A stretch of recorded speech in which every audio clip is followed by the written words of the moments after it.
لیکن ابھی بھی غور کیجئے میرے بھائیوں، ابھی کتنے نوجوان ساتھی ہمارے گھروں کے اندر میں پڑے ہوئے ہیں، کتنے چچا ہمارے گاؤں میں ابھی بیٹھے ہوئے ہیں، گھروں کے اندر میں، بازاروں کے اندر میں، دکانوں کے اندر میں پڑے ہوئے ہیں، لیکن اللہ نے ہمیں توفیق دی اور آج ہم کو اس پروگرام کے اندر میں، اس جلسے کے اندر میں بیٹھایا۔ یہ سب سے بڑی بات ہے میرے محترم بزرگوں اور دوستوں۔ میرے محترم بزرگوں اور دوستوں، آپ سب جس سنجیدگی والی مزاج سے، جس ذہن سے اور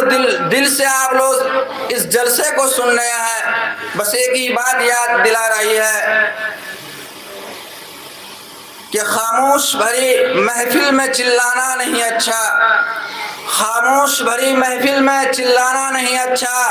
ادب پہلا قرینہ ہے محبت کے قرینوں میں۔ آپ لوگ میرے محترم بزرگوں اور بھائیوں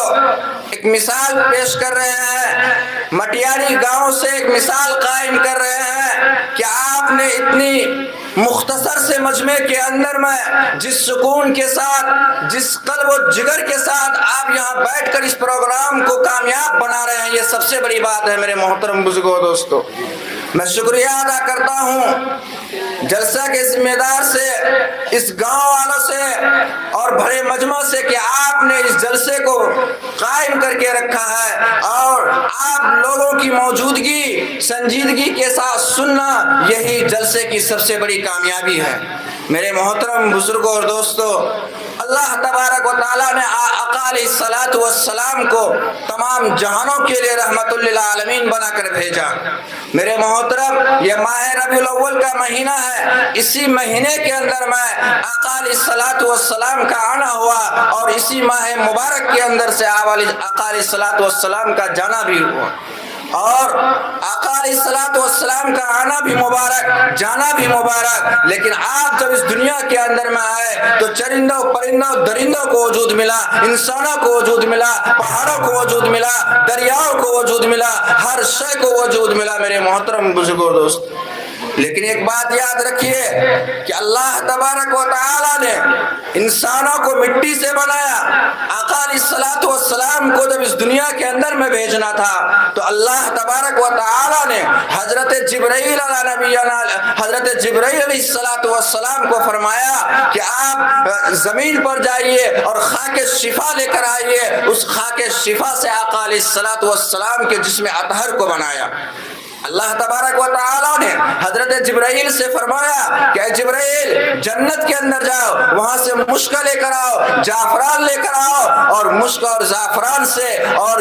جنت کے سنبل جیسے گھاس سے آقا علیہ السلام کے سر سے لے کر پاؤں تک جسم اطہر کو بنایا۔ میرے محترم بزرگوں دوستو، جب آقا علیہ السلام اس دنیا کے اندر میں تشریف لائے تو یہاں کی حالت ایسی خراب تھی کہ آپ جب یہاں تشریف لائے، ہر چیز شراب نوشی عام تھا، زناکاری عام تھا، بدحالی تھا، امن سکون کا معاملہ نہیں تھا۔ جب آپ اس دھرتی پر قدم رکھے تو یہاں کا نظام کو منظم بنایا۔ میرے محترم بزرگوں اور دوستو، کسی شاعر نے کہا ہے کہ بدی کا زور تھا ہر سو جہالت کی گھٹائیں تھی، بدی کا زور تھا ہر سو جہالت کی گھٹائیں تھی، فساد و ظلم کی چاروں طرف پھیلی ہوائیں تھی، ذرا سی بات پر تلوار چل جاتی تھی آپس میں، ذرا سی بات پر تلوار چل جاتی تھی آپس میں، تو پھر جنگ آتی ہی نہ تھی دو چار کے بس میں۔ اگر لڑکی کی پیدائش کا گھر میں ذکر سن لیتے، اگر لڑکی کی پیدائش کا گھر میں ذکر سن لیتے تو اس معصوم کو زندہ زمین میں دفن کر دیتے۔ غرض جو بھی پائی تھی سب ان میں پائی جاتی تھی، نہ تھی شرم و حیا آنکھوں میں، گھر گھر بے حیائی تھی، مگر اللہ نے جب ان پر اپنا رحم فرمایا تو عبداللہ کے گھر میں خدا کا لاڈلا آیا۔ تو میرے محترم بزرگوں اور دوستو، جب آپ علیہ السلام اس دنیا کے اندر میں تشریف لائے تو شاعر کہتا ہے کہ وہ آ گئے تو آ گیا دنیا میں انقلاب، وہ آ گئے تو آ گیا دنیا میں انقلاب، اجڑا ہوا چمن تھا گلستاں کر گئے۔ میرے بھائیوں، حضرت آمنہ خود فرماتی ہے کہ جب آقا علیہ السلام پیدا ہوئے تو ان کے قلب و جگر نے جواب دے دیا. آپ حیران و پریشان ہو گئے اور اچانک غیب سے آواز آتی ہے اور فرماتے ہیں کہ اے آمنہ تو کیوں پریشان ہے, کیا ماجرا ہے؟ حضرت آمنہ فرماتی ہے کہ جب سے یہ بچہ پیدا ہوا ہے نہ زبان پر قابو ہے نہ ذہن میں, لیکن کیا کہوں. اور حضرت عبد المطلب فرماتے ہیں کہ آپ حیران اور پریشان مت ہو, میں اس کا رب ہوں, مربی بھی, استاذ بھی, میں سب کچھ ہوں. اگر یہ بچہ کھلانا مانگے تو چاند کو کھلانا بنا دوں گا, اگر یہ بچہ سیر و تفریح کو دل چاہے تو میراث پہ بلا لوں گا, اگر یہ بچہ کوئی شہادت طلب کرے تو پتھروں سے بھی کلمہ پڑھا دوں گا. میرے بھائیو, اللہ تبارک و تعالیٰ نے آقا علیہ الصلوۃ والسلام کو اس دنیا کے اندر میں جب بھیجا, یہاں کی حالت ایسی تھی, میں آپ کو بتلایا کہ زناکاری, بدکاری اور آپس میں میرے محترم بزرگوں دوستو فسادات کا معاملہ تھا, لیکن آقا علیہ الصلوۃ والسلام کے آنے سے ہمیں وجود ملا. میرے بھائیو, اللہ تبارک و تعالیٰ نے ہم سب کو ایمان والا بنایا ہے, کلمے والا بنایا ہے, آقا علیہ الصلوۃ والسلام کی امت میں پیدا کیا ہے. تو میرے بھائیو, یہ ایک بچے کا عقیقے کا پروگرام ہے, تو اسی لیے بتلانا چاہتا ہوں کہ آپ علیہ الصلوۃ والسلام کا اسی ماہ مبارک کے اندر میں آنا ہوا اور اسی ماہ مبارک کے اندر سے ہی جانا ہوا, تو آپ کا آنا بھی مبارک, آپ کا جانا بھی مبارک. لیکن میرے بھائیو, میں آج اس گاؤں سے اور تمام بھائیوں سے, تمام ماں اور بہنوں سے یہ گزارش کر کے جانا چاہتا ہوں کہ جس نبی کی امت میں ہم سب پیدا ہوئے ہیں, جس دین کے اندر میں ہم سب پیدا ہوئے ہیں, آقا علیہ الصلوۃ والسلام نے اسی امت کی خاطر میرے محترم بزرگوں اور دوستو ہم سب کے لیے جو میراث سے جو تحفہ لایا تھا وہ نماز کا تحفہ تھا. آج میں مختصر انداز میں اس نماز کے بارے میں بتلانا چاہتا ہوں. میرے بھائیو, آپ وعدہ کیجئے کہ آج سے ہماری ایک بھی نماز قضا نہیں ہوگی, آج سے ہماری ایک نماز نہیں چھوٹے گی. آپ سب کو بتلاتا ہوں میرے بھائیو, اگر ہم ایک نماز ادا کرتے ہیں 5 سے 10 منٹ لگتا ہے, کوئی خاص وقت نہیں لگتا, کوئی زیادہ وقت نہیں لگتا ہے. گھروں کے اندر ہماری مائیں بہنیں سن رہی ہیں, ذرا غور سے سنیے گا کہ سب سے پہلے نبی حضرت آدم علیہ نبینا علیہ الصلوۃ والسلام, جب آقا علیہ الصلوۃ والسلام معراج کے سفر میں تھے, اللہ تبارک و تعالیٰ نے تحفے میں نماز دیا, تحفے میں نماز ملا, ہدیے میں نماز ملا. جب نماز لے کر آقا علیہ الصلوۃ والسلام اس دنیا کے اندر میں آنے لگے تو میرے محترم بزرگوں اور دوستو 50 وقت کی نماز ملی تھی, لیکن آپ علیہ الصلوۃ والسلام کم کراتے گئے, یہاں تک کہ 5 نمازیں ملی, لیکن 5 نمازیں ہی,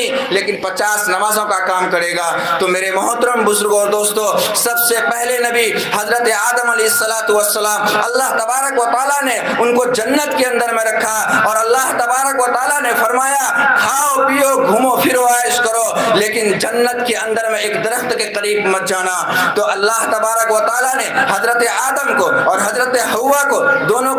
کو جنت کے اندر میں رکھا, لیکن شیطان اس کو وسوسہ ڈالنے لگا اور اللہ نے قرآن میں فرمایا کہ وَلَا تَقْرَبَا هَٰذِهِ الشَّجَرَةَ فَتَكُونَا مِنَ الظَّالِمِينَ, اگر آپ اس درخت کے قریب ہوئیے گا تو آپ ظالموں میں سے ہو جائیے گا. لیکن شیطان نے وسوسہ ڈالا حضرت آدم علیہ الصلوۃ والسلام پر, وہ انکار کر دیے. اس کے بعد اما حوا کے پاس جاتے ہیں اور ان کے دلوں کے اندر میں وسوسہ ڈالتا ہے. حضرت حوا حضرت آدم علیہ الصلوۃ والسلام سے کہتے ہیں کہ اس دانے کو توڑ لیتے ہیں. وہ 3 دانے کا ذکر ہے میرے بھائیوں, وہ 3 دانے کا ذکر ہے. جب حضرت حوا وہ تینوں دانہ لے کر آتی ہے, 2 اپنے پاس رکھتی ہے اور 1 دانہ حضرت آدم علیہ الصلوۃ والسلام کو ملتا ہے. جب حضرت آدم علیہ الصلوۃ والسلام اس دانے کو چیرتے ہیں, اس دانے کو پھوڑتے ہیں, اس میں سے کچھ نہیں نکلا, اس دانے کے اندر سے کچھ نہیں نکلا, لیکن جو 2 دانہ اما حوا کے پاس میں تھا ان میں سے ایک میں سے پانی کی تعداد میں نکلا, زیادہ پانی نکلا, اور ایک میں سے خون نکلا. لیکن آج میرے محترم بزرگوں دوستو آپ غور کیجئے گا کہ ایک مرد کے اوپر کتنی بھی سختی آ جائے, مصیبت آ جائے, پریشانیوں کا پہاڑ ٹوٹ جائے, پھر بھی اسے رونا نہیں آتا ہے, سختی کے ساتھ برداشت کرتا ہے, اپنے عزم پر ڈٹا رہتا ہے. لیکن آج عورت کو دیکھیے کہ اس کے اندر میں اللہ تبارک و تعالیٰ نے خون کی بھی زیادتی کر دی ہے، پانی کی بھی زیادتی کر دی ہے، ذرا ذرا سی بات پر رونا آ جاتا ہے۔ اور مرد بیچارے کو دیکھیے میرے بھائیوں، کتنی بھی مصیبت کا پہاڑ ٹوٹے آج وہ مضبوطی کے ساتھ ڈٹا رہتا ہے۔ تو 3 دانے کا ذکر تھا، پھر اللہ تبارک و تعالیٰ نے، اور ایک بات اس میں اور غور کیجئے کہ اللہ تبارک و تعالیٰ نے یہاں پہ یہ بھی فیصلہ کر دیا ہے کہ وہ 3 دانہ ایک 2 اماں ہوا کے پاس، ایک حضرت آدم علیہ السلام کے پاس، جو دانہ حضرت آدم کے پاس اس میں کچھ نہیں نکلا، لیکن وہاں حضرت آدم کو ایک دانہ ملا۔ آج آدم کی اولاد کو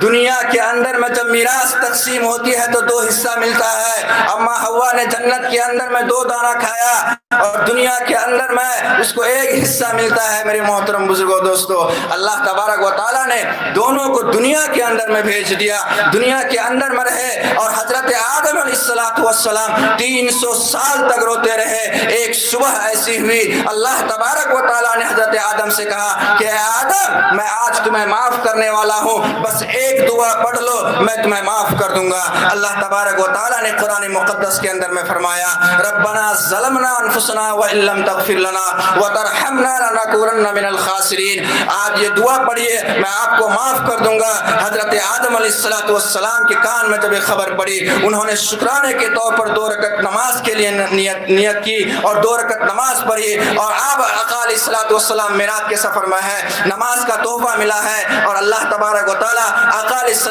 السلام کو کہتے ہیں کہ اپنی امتیوں کو یہ خبر دے دینا، یہ فجر کی 2 رکعت نماز پڑھے، میں اس کو وہی ثواب عطا کروں گا جو حضرت آدم علیہ السلام کو جنت سے نکالنے پر 300 سال تک رونے کا ثواب دیا تھا، اور وہی ثواب آپ کی امت کو بھی ملے گا، لیکن شرط یہ ہے کہ وہ نماز کو ادا کرے۔ میرے بھائیوں، آپ فجر کی نماز مسجد سے پڑھ کر نکلیے اور 300 سال تک کے رونے کا ثواب لے کر جائیے۔ اور اس کے بعد آتا ہے کہ نبی حضرت ابراہیم علیہ السلام، میرے بھائیوں، اللہ تبارک و تعالیٰ نے ایسے آزمائش میں ڈالا، ایسے امتحانات میں ڈالا کہ 80 سال کی عمر میں اللہ تبارک و تعالیٰ نے ایک اولاد جیسے نعمت سے نوازا تھا، اس پر بھی اللہ تبارک و تعالیٰ نے اس کے قربانی کا حکم دیتا ہے۔ حضرت ابراہیم علیہ السلام اپنے اولاد کو قربان کرنے کے لیے تیار ہو جاتے ہیں، ہاتھ میں رسی لیے ہوئے ہیں، تیز اور چمکتی ہوئی چھری ہاتھ میں ہے، اور اپنے بیٹے کو ذبح کرنے کے لیے جا رہے ہیں۔ جب بیٹے کو زمین پر لٹایا، بچے کے چھوٹا بچہ تھا، معصوم بچہ تھا، 8 سال کا بچہ تھا، تتلاتی ہوئی زبان سے بولا